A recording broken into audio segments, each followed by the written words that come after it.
Hello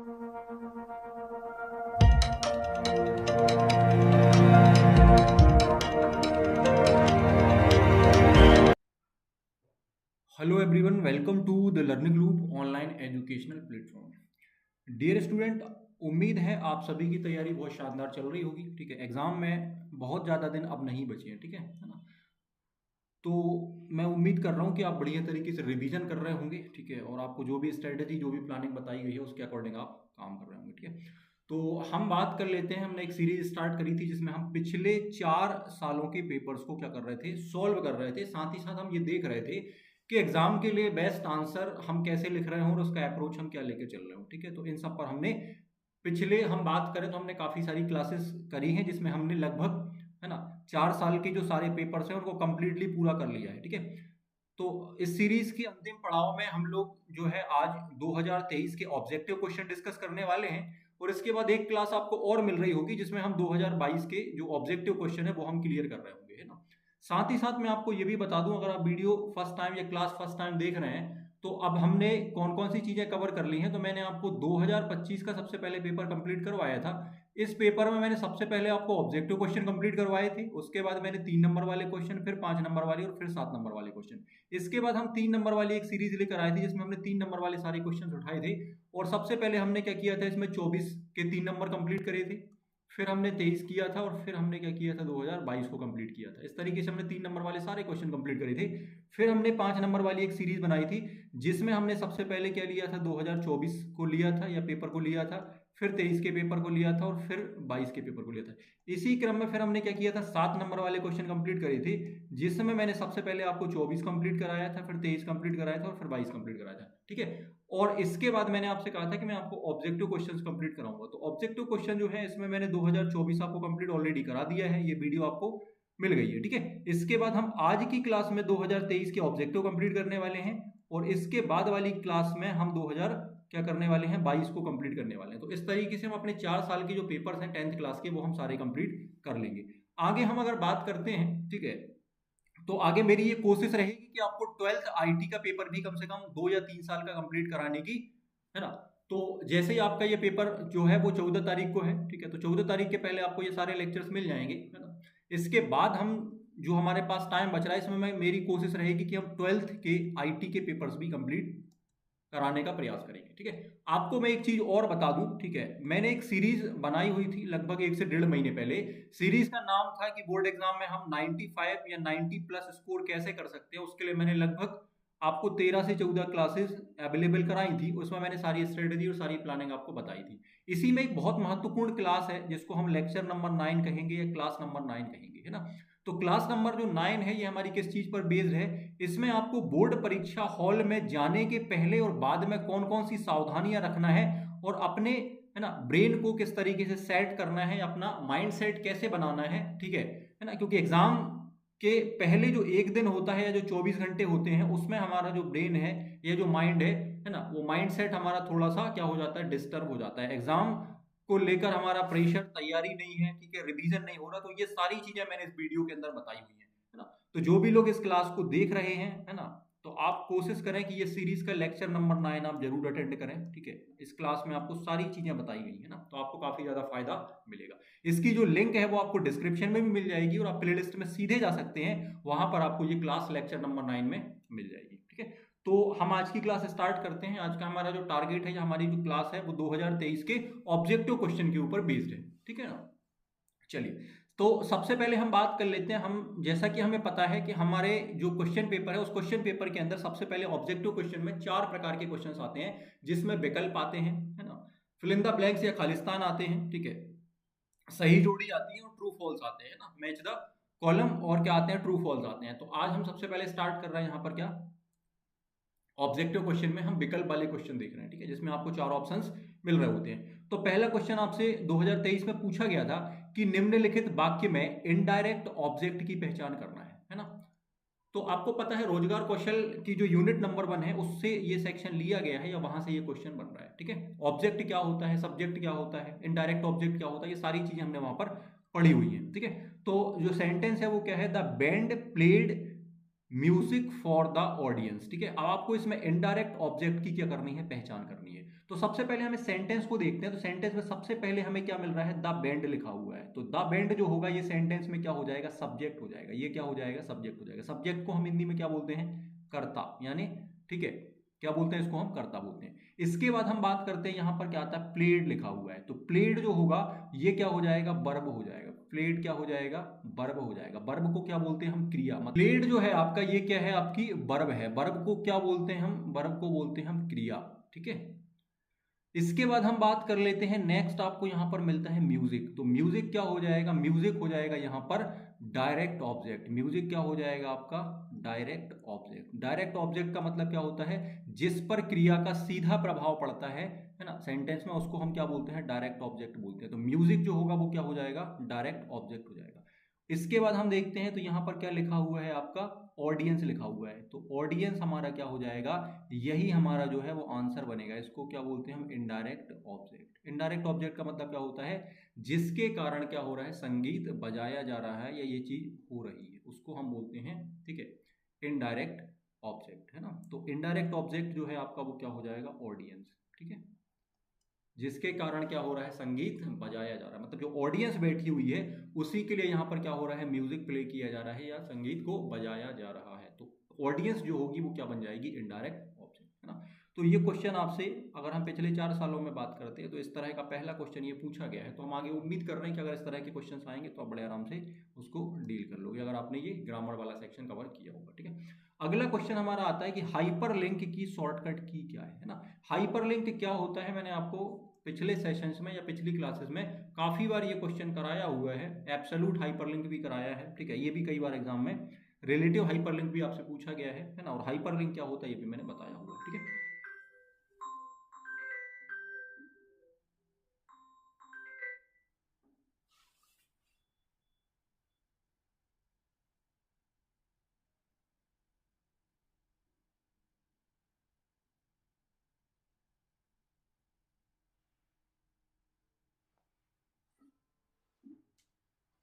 ठीक है। तो यहाँ हमें से केवल ये पूछा हुआ है कि हाइपरलिंक की शॉर्टकट की क्या होती है। ठीक है, ये हमसे पूछा हुआ है। तो आप ध्यान दें, ठीक है। सबसे पहले हम बात कर लेते हैं, मैंने आपको कल एक मेथड बताया था जिसको हम बोलते हैं ऑप्शन एलिमिनेशन, है ना। इसमें हम ऐसे ऑप्शन को तलाश करते हैं या सर्च करते हैं जो सवाल का आंसर नहीं बनेगा, है ना। तो सबसे पहले हम बात कर लेते हैं, यहां पर लिखा है कंट्रोल ए। तो आप सबको पता है कंट्रोल ए से क्या होता है, सेलेक्ट ऑल, है ना। क्या होता है, सेलेक्ट ऑल। डॉक्यूमेंट में जो भी चीज लिखी होती है उस पूरे के पूरे पार्ट को सेलेक्ट करने के लिए हम क्या करते हैं, कंट्रोल ए यूज करते हैं। तो क्या कंट्रोल ए सवाल का आंसर बनेगा, बिल्कुल नहीं बनेगा। हमें 100% पता है कि कंट्रोल ए से क्या होता है, सेलेक्ट ऑल होता है। तो हम सेलेक्ट ऑल को खत्म कर देंगे। ठीक है, अब इसके बाद आ जाता है कंट्रोल एस। तो आप सबको पता है कि कंट्रोल एस से क्या होता है, डॉक्यूमेंट को सेव किया जाता है। तो ये भी हमारा आंसर नहीं बन सकता। ठीक है, इसके बाद मुझे पता है कि कंट्रोल पी लिखा है, मुझे पता है कि कंट्रोल पी से क्या होता है, कोई डॉक्यूमेंट प्रिंट होता है। तो प्रिंट भी मेरा आंसर नहीं बनेगा। तो इसका मतलब मैंने 3 ऑप्शन जब खत्म कर दिए तो मेरा चौथा ऑप्शन कौन सा बच गया, खाली कंट्रोल प्लस की। तो पक्की बात है या ये फाइनल है कि सवाल का आंसर क्या होगा, कंट्रोल प्लस की। तो बिल्कुल सही है। अधिकांश एप्लीकेशन जैसे हम एमएस वर्ड की बात करते हैं, एक्सेल की बात करते हैं, पावर पॉइंट की बात करते हैं, इन सब में हाइपरलिंक को जोड़ने की जो शॉर्टकट की होती है वो क्या होती है, कंट्रोल प्लस की होती है। ठीक है, तो ये आपके सवाल का आंसर बन जाएगा। हम आगे बढ़ते हैं। नेक्स्ट क्वेश्चन हमसे पूछा गया है कि निम्नलिखित में से किस ऑप्शन के द्वारा इमेज को सभी ऑब्जेक्ट या टेक्स्ट के पीछे रखा जा सकता है। ये आप देखेंगे तो डोमेस्टिक डेटा एंट्री ऑपरेटर की यूनिट नंबर 1 से क्वेश्चन लिया गया है। ठीक है, सवाल फिर से एक बार ध्यान से पढ़ रहे होंगे कि निम्नलिखित में से किस ऑप्शन के द्वारा इमेज को सभी ऑब्जेक्ट टेक्स्ट के पीछे रख सकते हैं। अब ध्यान दें, अगर हम इन ऑप्शंस के बारे में चीजें थोड़ी सी पता है तो हम यहां भी चीजों को क्या कर सकते हैं, निकाल सकते हैं, अपने आंसर को हम खोज सकते हैं। ठीक है, सबसे पहले मैं बात कर ले रहा हूं, यहां पर लिखा हुआ है, ठीक है, bring to font. Bring to जो फॉन्ट लिखा हुआ है ये क्या करता है, ऑब्जेक्ट को सबसे आगे लाता है। ये क्या करता है, ऑब्जेक्ट को सबसे आगे लाता है। तो यहां तो ऐसी बात नहीं करी गई कि ऑब्जेक्ट को आगे लाना है, तो हम इस ऑप्शन को कट कर देंगे। फिर लिखा हुआ है फॉरवर्ड 1। तो फॉरवर्ड 1 क्या करता है, एक लेयर आगे करता है। क्या करता है, एक लेयर आगे करता है ना। फॉरवर्ड 1 क्या करता है, एक लेयर आगे करता है। तो ये भी आंसर नहीं बनेगा, ऐसी तो कोई बात सवाल में करी नहीं गई है। अब आ रहा है बैक 1। बैक वन क्या करता है, एक लेयर पीछे करता है, बैक वन क्या करता है, एक लेयर पीछे करता है, तो बैक वन भी आंसर नहीं बनेगा। तो आपका आंसर क्या बन रहा होगा फिर, टू बैकग्राउंड। टू बैकग्राउंड जो है ये क्या करता है, जब हम किसी इमेज को सभी ऑब्जेक्ट या टेक्स्ट के पीछे रखना चाहते हैं तो हम क्या करते हैं, टू बैकग्राउंड ऑप्शन का क्या करते हैं, या इस टूल का यूज करते हैं। ठीक है भाई, है ना, ये चीज आपको समझ में आ गई होगी। आगे हम बात कर लेते हैं, निम्नलिखित में से कौन सा मौखिक संचार का प्रकार नहीं है। मौखिक संचार का प्रकार इसमें से कह रहा है कौन सा मौखिक संचार का प्रकार नहीं है। तो थोड़ा सा ध्यान रखें, मैंने आपसे बोला कि जब भी नहीं वाले क्वेश्चन आते हैं इसको हमेशा आप 2 से 3 बार पढ़ें और बहुत शांति के साथ इसका आंसर लगा रहे हो थोड़ा सा सोच के, क्योंकि हमें सवाल में गलती कर देते हैं। नहीं, वो ये कह रहा है कि कौन सा मौखिक संचार का प्रकार नहीं है, तो आपको ये ढूंढना है कि कौन कौन से मौखिक संचार के प्रकार हैं। ठीक है, तो पारस्परिक संचार क्या होता है, आप सबको पता है, जब आपस में हम बात करते हैं, ठीक है, ये दो या दो से अधिक लोग बात करते हैं उसको पारस्परिक संचार कहते हैं। ये तो मौखिक संचार है, बिल्कुल है, मतलब ये आंसर हो ही नहीं सकता। ये थोड़ी पूछ रहा है कि मौखिक संचार क्या है, वो कह रहा है कौन सा नहीं है। ठीक है ना, फिर बात कर रहा है चेहरे की अभिव्यक्ति, ये क्या है, नॉन वर्बल कम्युनिकेशन है, मतलब ये मौखिक संचार जो है आपका नहीं है। ठीक है, तो ये भी हमारे सवाल का आंसर नहीं बन रहा होगा। ठीक है, सार्वजनिक संचार, ये तो मौखिक संचार है। ठीक है, और ये भी मौखिक संचार के अंतर्गत ही आता है। तो हमारा जो आंसर बनेगा वो क्या बनेगा, लिखित संचार। ये क्वेश्चन हालांकि बिल्कुल इजी है और यहाँ हम, है ना, जरूरत हमें नहीं पड़ेगी कि हम ऑप्शन को एलिमिनेट करें, हम सीधे सीधे बता सकते हैं। अब मौखिक संचार की बात कर रहा है तो ये सारे मौखिक संचार के अंतर्गत आते हैं, पर जो लिखित संचार है वो थोड़ा सा क्या हो जाएगा, अलग हो जाएगा। ठीक है, ईजी क्वेश्चन है। आगे आपसे पूछा गया है कि राइटर में कितनी श्रेणियां प्रदान की गई है। ठीक है, तो ये क्वेश्चन बहुत इंपॉर्टेंट है ना। राइटर की श्रेणियां हमने क्लियर भी करी है। ठीक है, अब तो थ्योरी वाले क्वेश्चन भी यहाँ से पूछे गए हैं कि राइटर, है ना, ये लिब्रे ऑफिस राइटर की जो श्रेणियां हैं, ठीक है, वो बताइए, है ना। तो आप बताएंगे कि लिब्रे ऑफिस राइटर में कितनी श्रेणियां होती हैं, तो होती हैं 6। कौन कौन सी 6 श्रेणियां होती हैं, तो सबसे पहले आता है आपके पास पेज, है ना। दूसरे नंबर पर क्या आता है भाई, पैराग्राफ। तीसरे नंबर पर क्या आता है, कैरेक्टर, है ना। चौथे नंबर पर क्या आता है, आपका आता है फ्रेम, है ना। पांचवें नंबर पर क्या आता है, लिस्ट। और छठवें नंबर पर क्या आता है, टेबल, है ना। तो ये कितनी हो गई आपकी, 6 इसमें श्रेणियां हो गई, है ना। तो हमारे सवाल का आंसर क्या बन जाएगा कि लिब्रे ऑफिस राइटर में 6 श्रेणियां होती हैं। ठीक है, चलिए आगे हम बढ़ते हैं।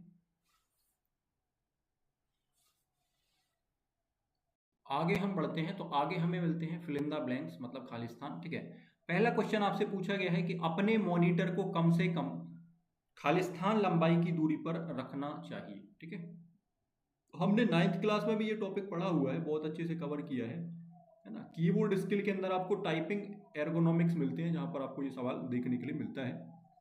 तो इसका जो आंसर है वो है आपका 20 से 30 इंच दूरी पर हमें क्या करना चाहिए, इसको रखना चाहिए। ये वाले ऑप्शन के साथ हम जा सकते हैं, ये वाला आपका नहीं होगा। ठीक है, फिर कह रहा है कि एम एस एक्सेस एक खालिस्तान का उदाहरण है। तो एम एस एक्सेस आपको पता है ऑपरेटिंग सिस्टम तो हो नहीं सकता, तो क्या हो जाएगा, डेटाबेस हो जाएगा। ठीक है, एक कंप्यूटर को बंद करने के लिए खालिस्तान ऑप्शन पर क्लिक करते हैं। अब रीस्टार्ट करेंगे तो बंद तो होगा नहीं, तो भैया सीधी सी बात है, क्या करना पड़ेगा, शट डाउन करना पड़ेगा। तो शट डाउन आपका आंसर बन जाएगा, बहुत ईजी यहाँ पर आपसे पूछे गए। ठीक है, फिर कह रहे हैं कि खालिस्तान लिब्रे ऑफिस राइटर का फाइल एक्सटेंशन नेम है ना।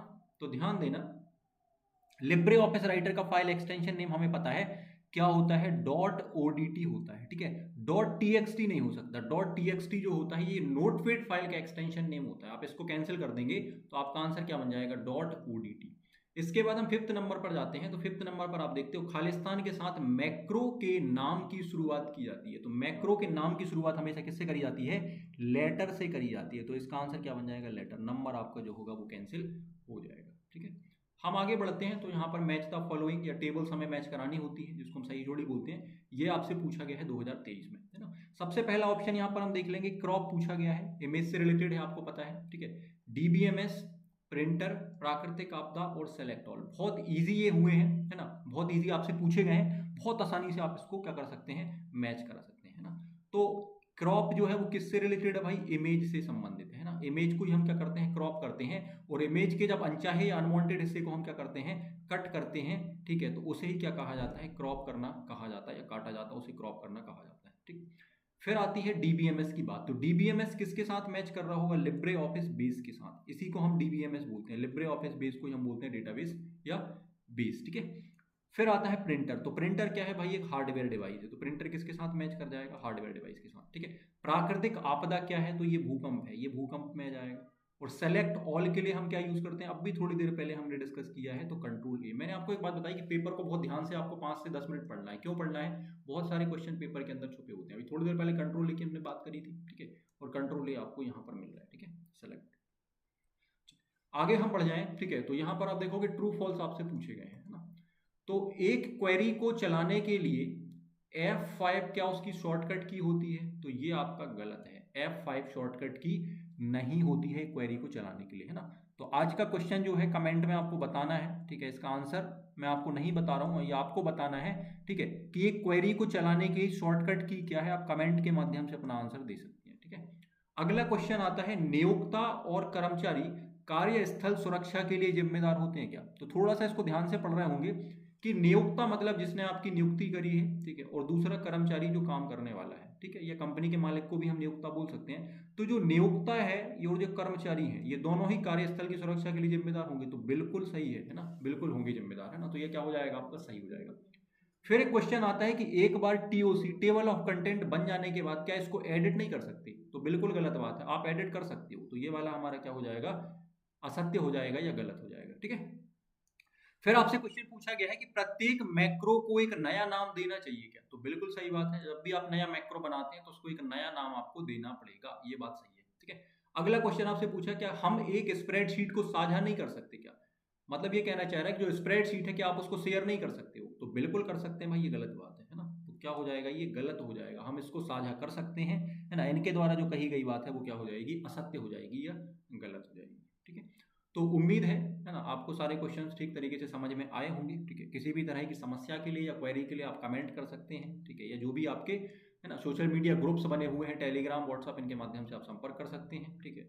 और मैंने आपको बताया था कि जो भी पेपर्स हैं, जो भी अभी तक क्लासेस आपकी जो प्रीवियस ईयर पेपर के ऊपर सॉल्व कराई गई हैं, या जो भी चीज़ें हैं, उन सभी के नोट्स जो हैं वो आप टेलीग्राम चैनल पर जाकर वहाँ से इजीली डाउनलोड कर सकते हैं, और उससे आप तैयारी को बेहतर कर सकते हैं, ठीक है। और जो भी मैंने आपको बताई हैं, है ना, क्लासेस वगैरह, उनके लिंक जो है वो आपको डिस्क्रिप्शन में भी मिल जाएंगे, और आप प्ले लिस्ट में एक बार चेकआउट कर सकते हैं, वहाँ पर चेक कर सकते हैं सारी चीज़ें। वहाँ पर आपको एज इट इज़ सारी चीज़ें जो बताई गई हैं वो एज इट इज़ आपको मिल रही होंगी। तो हम मिलते हैं अगली क्लास में।